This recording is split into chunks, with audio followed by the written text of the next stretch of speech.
सबके सामने बेइज्जत किया। इरफान पठान ने शाहिद अफरीदी को। कुत्ते का गोश्त वाला एक लाइन भी आई है, वो भी मैं आपको बताऊंगा कि ये क्यों आई है और कैसे इरफान पठान ने बदतमीज शाहिद अफरीदी को लताड़ भी लगाई, उनको आईना भी दिखाया और उनकी बोलती भी बंद कराई। दरअसल इरफान पठान ने हाल ही में एक इंटरव्यू दिया है, उसमें बहुत सारी बातों का सवाल का जवाब उन्होंने दिया है, खुलकर उन्होंने अपनी बातें रखी हैं। इसी दौरान उन्होंने ये भी बताया कि एक दौरे के दौरान शाहिद अफरीदी जो है वो बहुत ज़्यादा बदतमीज़ी कर रहे थे उनसे और उसके बाद उन्होंने शाहिद अफरीदी को ऐसी लताड़ लगाई कि उनकी बोलती बंद हो गई।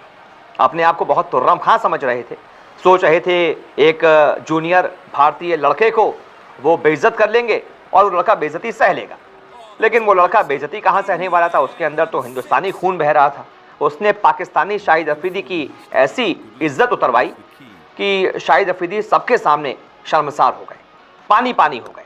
क्या थी वो पूरी बात, इरफान ने बताई है, मैं आपको बताता हूँ। दरअसल शाहिद अफरीदी के क्रिकेट मैदान चाहे जितने भी अच्छे रिकॉर्ड हो या ना हो, लेकिन विरोधी खिलाड़ी के साथ अपनी बदतमीजी की वजह से उनकी हमेशा आलोचना हुई है। खासतौर से जब वो भारत के खिलाफ मैदान पर उतरे हैं तो उन्होंने हद पार करने में कोई कसर नहीं छोड़ी, लेकिन हर बार बेइज्जती किसकी हुई है, उन्हीं की, चाहे वो भारत के हाथों हार हो या फिर भारतीय खिलाड़ियों से मिले जवाब। ऐसी एक घटना का जिक्र भारत के पूर्व ऑलराउंडर इरफान पठान ने अपने इंटरव्यू में किया है। इरफान पठान ने बताया कि कैसे शाहिद अफरीदी साल 2006 में उनके साथ बदतमीजी करने की कोशिश कर रहे थे, लेकिन उन्होंने जवाब ऐसा दिया कि वो सबके सामने शर्मसार हो गए। इरफान ने कहा, हम साल 2006 में पाकिस्तान के दौरे पर गए थे। भारत और पाकिस्तान दोनों ही टीम कराची से लाहौर जा रही थी। फ्लाइट में पीछे से शाहिद अफरीदी मेरी सीट के पास आए, सिर पर मेरे हाथ रखा और बोला, बच्चे कैसा है।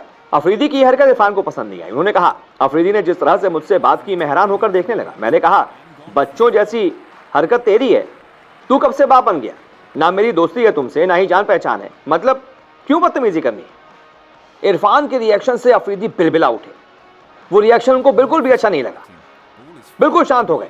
इरफान आगे बताते हैं कि वो प्लेन में अब्दुल रज़ाक के साथ बैठे थे, तो रज़ाक से पूछा कि भाई पाकिस्तान में किस किस जगह किस चीज़ का गोश्त मिलता है। इस पर फिर इरफान ने रज़ाक से अफरीदी को जानबूझकर सुनाते हुए बहुत तेज़ बोला कि शायद उसने कुत्ते का गोश्त खाया है तभी वो भौंक रहा है। अफरीदी ने भी ये बात सुनी कि वो शाहिद अफरीदी को ही सुना रहे हैं कि वो लगता है उसने कुत्ते का गोश्त खाया है इसलिए वो भौंक रहा है, लेकिन गुस्सा होकर भी शाहिद अफरीदी कुछ नहीं बोल पाए, बिल्कुल चुप हो गए, क्योंकि उनको इरफान पठान से ऐसे जवाब की उम्मीद रही थी। वो उनको लड़का समझ रहे थे। हाँ बच्चे कैसा है, बच्चे ने बोलती बंद कर दी कि ज्यादा बाप मत बनो बेटा, ज्यादा बाप मत बनो। तो ये अच्छी बात है, हिंदुस्तानी हमेशा ऐसे ही जवाब देते हैं पाकिस्तानी को, ऐसे ही बोलती बंद कराते हैं पाकिस्तानियों की, और सब बार बार बताते हैं कि औकात में रहो, क्रिकेट खेलते हैं, क्रिकेट खेलो, उससे ज्यादा आगे ना बढ़ो। तुर्रम खां ना समझो अपने आप को, क्योंकि अगर तुर्रम खानी पे बात आई तो हमसे बड़ा फिर तुर्रम खां कोई नहीं है। ये हर भारतीय पाकिस्तानियों को बार बार साबित करता है, फिर भी ये पाकिस्तानी अपनी हरकतों से बाज नहीं आते हैं।